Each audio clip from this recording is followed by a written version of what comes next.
नमस्कार. तर आज आपण बघणार आहोत आईच्या पद्धतीने वांग्याची भाजी कशी करायची ती तिखट न घालता ती भाजी बनवते. आणि तुम्हाला सुद्धा जर आवडली तर तुम्ही सुद्धा घरी ट्राय करा तुमच्या आणि मला कमेंट्समध्ये नक्की सांगा. चला बघूया. प्रत्येक भागांमध्ये ही वांग्याची भाजी वेगवेगळ्या प्रकारे खाल्ली जाते. वांग्याचं भरीत किंवा भरली वांगी किंवा काही जण वांगी फक्त चुलीमध्ये भाजून त्यात तिखट मीठ घालून नुसतं भाकरीसोबत पण खातात आणि ते पण खूप छान लागतं. चव खूप छान येते वांग्याची.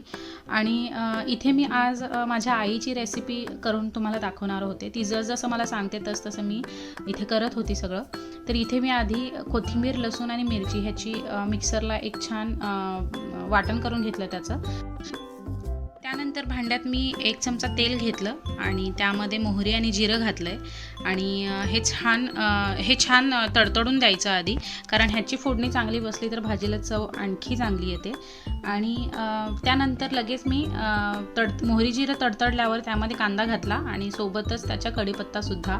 आणि कांदा इथे मी जास्त भाजून घेणार नाही आहे, कारण आपण जेव्हा वांगी वाफेवर ठेवू शिजवायला तर तेव्हासुद्धा कांदा भाजला जातो. आणि मग आत्ता जर आपण अजून कांदा जास्त भाजला तर तो वांग्यासोबत शिजताना तो करपू शकतो किंवा त्याचा जो कडूपणा आहे तो भाजीत उतरतो आणि भाजी बेचव लागते.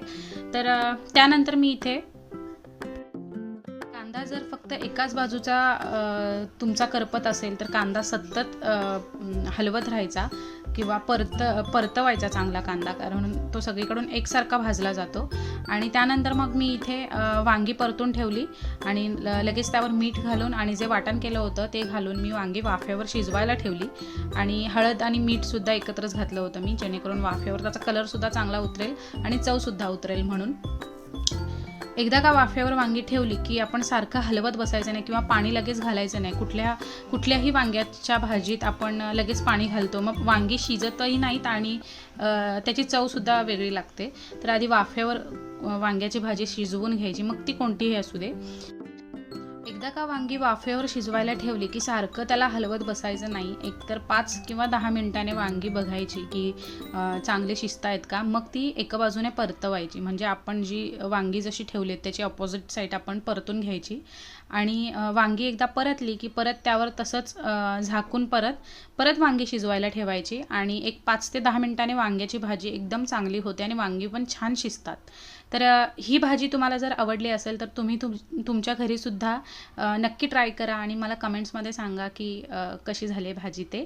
आणि माझे जर तुम्हाला व्लॉग्स आवडत असतील किंवा माझ्या रेसिपीज आवडत असतील, ही रेसिपी समजा आईची आहे पण माझ्या जर रेसिपीज आवडत असतील तर नक्की मला सांगा. आणि त्यानंतर आई आणि आम्ही दोघीही जेवून घेतलं आधी, कारण अद्वैतासुद्धा झोपलेली होती. आणि अद्वैता जागी असेल तर आमचं जेवण राहतं दोघींचंसुद्धा.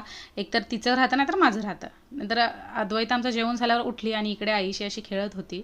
आणि त्यानंतर तिचं असं होतं की तू माझ्या मांडीवर झोप, मी तुला झोपवते. आणि उठली की सांगायची परत झोप असं.